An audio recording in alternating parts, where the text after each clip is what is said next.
They say every man has a shadow, but in Umu-Ala, the elders believed shadows were not just reflections. They were memories of sins that refused to die. So one night, the village tried something no village had ever dared to do. They banished their shadow. And that was the night Umu-Ala truly began to die. The village without darkness. Umu-Ala was known across the land as a place of strange order. The sun rose exactly on time. The crops grew straight. Children laughed, but never too loudly. And yet, something felt wrong. At midday, when the sun stood overhead, visitors noticed something unsettling. The people of Umu-Ala cast no shadows. Men walked under the sun with bare feet touching the earth, yet nothing followed them. Women carried baskets, but the ground beneath them stayed empty. The elders said proudly, "We are a clean village. We cut off what was dark." No one asked how. The day the shadow was banished.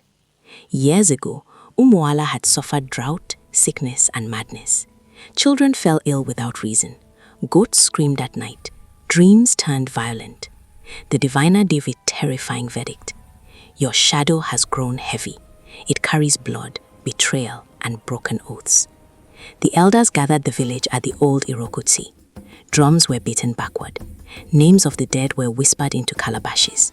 Then the people were told to step forward, one by one. As each person stood in the firelight, their shadow was cut away, sealed into the earth with rituals older than language. The ground swallowed them whole, and the village became quiet. Too quiet. The boy who still had a shadow. Years passed. One evening, a boy named Kalu returned late from the river. As he walked past the huts, the moonlight revealed something impossible. A shadow followed him. Not long, not clear, but alive. The women screamed. The men froze. The elders stared in horror. Because shadows were not supposed to return. And was. Kalu's shadow moved before he did. When the shadow began to act. After that night, things changed. Tools went missing. Footprints appeared leading nowhere.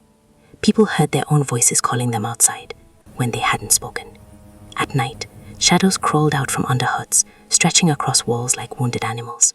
They whispered, not curses, truths. You buried me. You forgot what you did. You thought cutting me away would save you. Kalu began to dream of the earth cracking open, shadows rising like smoke, joining together, forming something tall, something angry. The shadow returns home.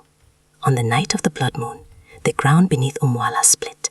The shadows returned, not as reflections, but as judges. Each one stood before its owner, silent, familiar, heavy. Those who had lied fell first. Those who had killed without justice followed. The elders begged, but shadows do not forget. By morning, Umu-Ala was empty. Only Kalu remained, standing beneath the sun. This time, his shadow stood still, at peace. Moral: they say, shadows are not evil. They are proof that light touched you. And villages that try to bury their darkness will one day be buried by it.